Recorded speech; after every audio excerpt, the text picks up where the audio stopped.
Muito bem, de volta com você. Hoje, nesta quinta-feira, gente, eu anunciei na virada do bloco, ex-deputado federal Márcio Bittar, e a gente vai logo direto ao ponto, direto ao assunto, porque faltam apenas 10 minutos para as 7 da manhã. Eu sei que muita gente está em casa, está nos vendo ainda. Isso é muito legal, obrigado pela companhia. Tudo bem? Bom dia. Bom dia, Fernando. Bom dia a todos que estão nos prestigiando com a sua audiência. É um prazer estar aqui e ser entrevistado por você mais uma vez. É uma honra. Isso é muito bom. Nós tivemos um 2016 aí, principalmente no final do ano, a gente sempre gosta de trabalhar com as avaliações, essa coisa toda. E como é a sua primeira entrevista aqui conosco nesse 2017, eu já gostaria de começar, assim, rapidamente falando sobre esse processo de 2016, essa parte política e o que a gente vislumbra agora para 2017. Pode ser? Pode ser. O Brasil chegou ao fundo do poço. O Brasil e o Acre, nós estamos no fundo. A crise é gravíssima, porque ela é econômica, ela é política, mas acima de tudo ela é moral. Crise moral, essa é muito forte, viu? Para mim é a que mais me chama a atenção. Também. Porque o tecido moral foi esfrangalhado. Você tem hoje a presidente da República foi impeachmentada por irregularidades, por ilegalidades. O presidente da Câmara está na cadeia, era presidente da Câmara, perdeu o mandato. Perdeu. O presidente do Senado tem 11 processos, em alguns ele já é réu. Você tem denúncias agora que estourou, eu já alertava na época da campanha de governador, para a presença no Acre do crime organizado nas cadeias, do Comando Vermelho, do primeiro comando da capital. Eu já dizia isso na campanha de governador, e agora o Brasil inteiro, infelizmente, toma conhecimento do que eu dizia já em 2014. E aí juízes, desembargadores sendo denunciados que foram aliciados pelo contrabando, pelo crime organizado. Então, não dá para suportar, é o que a gente diz, né? Muita gente deve estar dizendo isso em casa agora. Não dá para suportar. Então, nós chegamos no fundo do poço.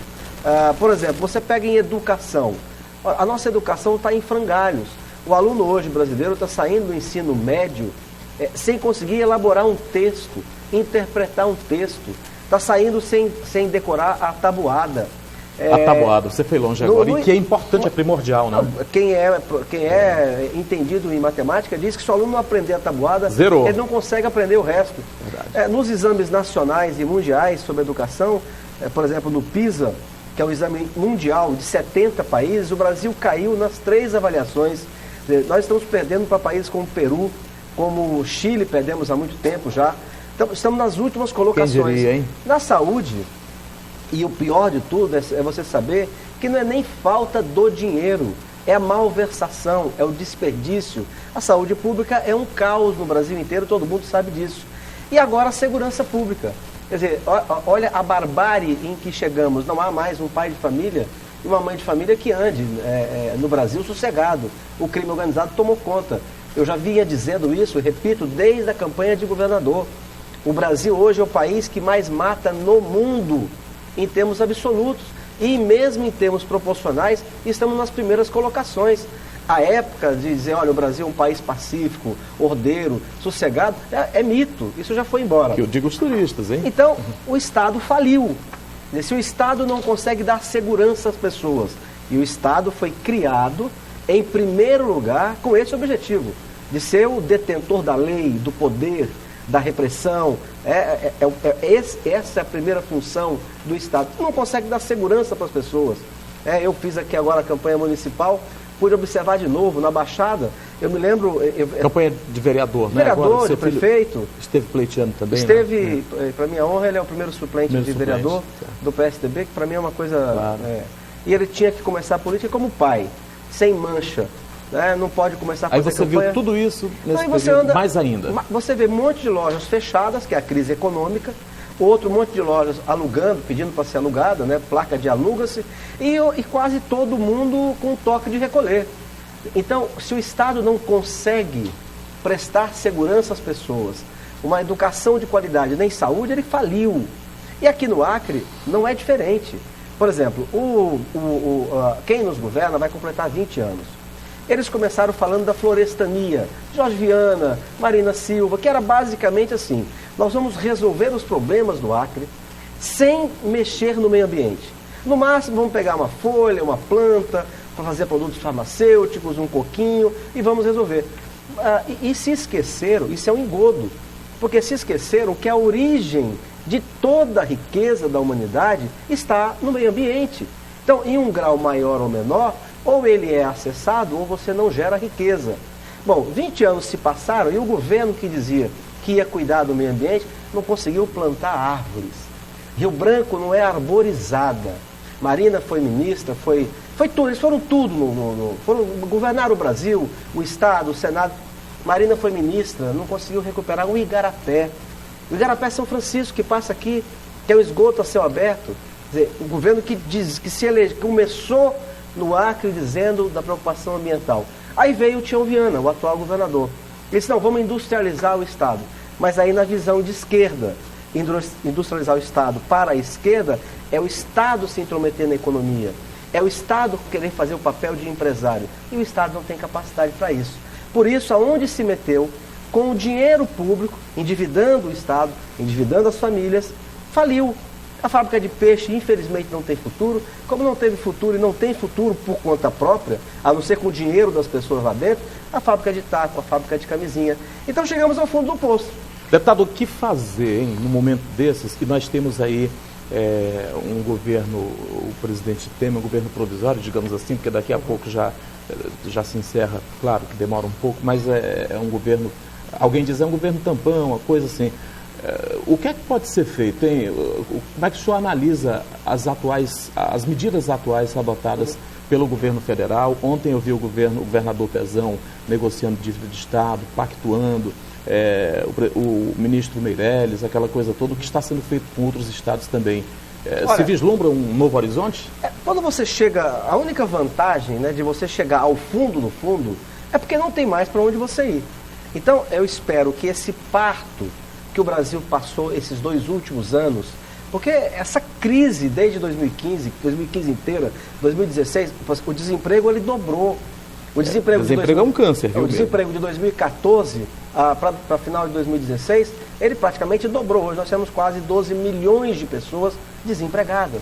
São irmãos nossos, são amigos nossos, são vizinhos nossos que não estão conseguindo acessar o mercado de trabalho. Então, você chegar no fundo, qual é a única vantagem? É que dali você tem que sair. E eu espero que esse parto pelo qual o Brasil está passando, que é doloroso, que está todo mundo sentindo, produza uma geração nova, né, de políticos que consigam compreender que, em primeiro lugar, tem que recuperar os valores cristãos.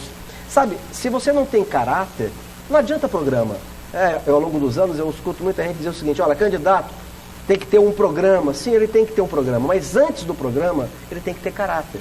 Porque se ele não tiver caráter, se ele não tiver valores cristãos dentro dele, valor à família... Por exemplo, eu nunca entrei em lista nenhuma. Certo. Não estou denunciado em nada. Nem em lista de passagem aérea. O que era permitido quando eu fui deputado a primeira vez, era permitido, quando sobrava, você dar a alguém. Nem nessa lista eu estou, porque eu não estou condenando os outros. Certo.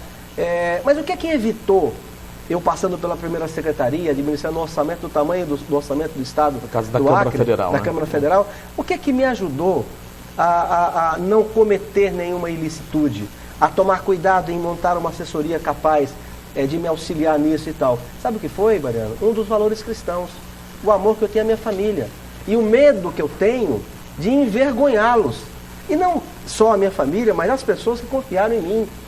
E parece que esses valores se perderam.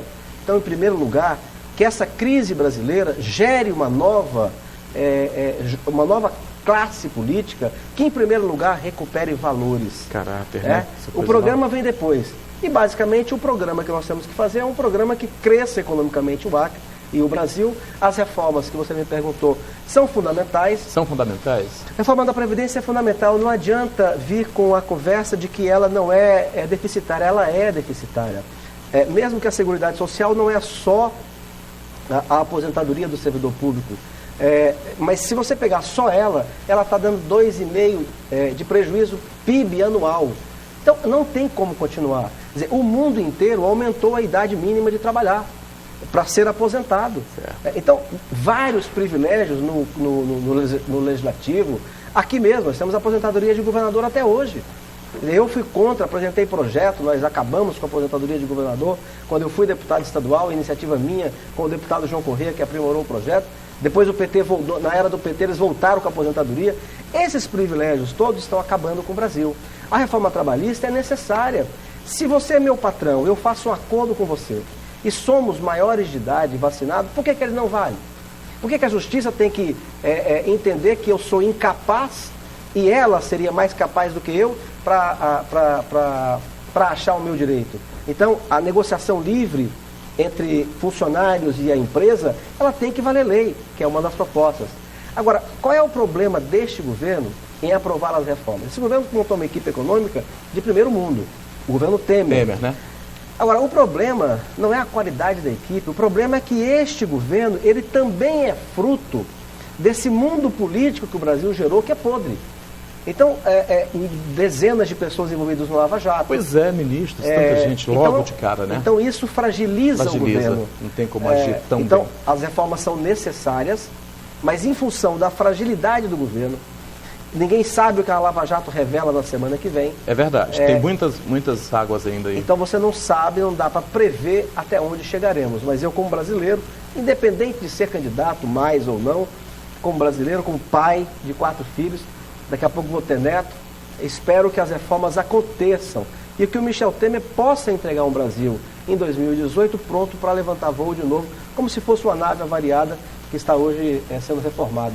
Muito bem, daqui a pouco a gente continua, mas daqui a pouco a gente vai falar sobre política local, porque está todo mundo aí de olhos espichados, 2018 está às portas, são 7h02, tá? Eu retomo daqui a pouco a minha conversa com o ex-deputado federal Márcio Vittar, é rapidinho.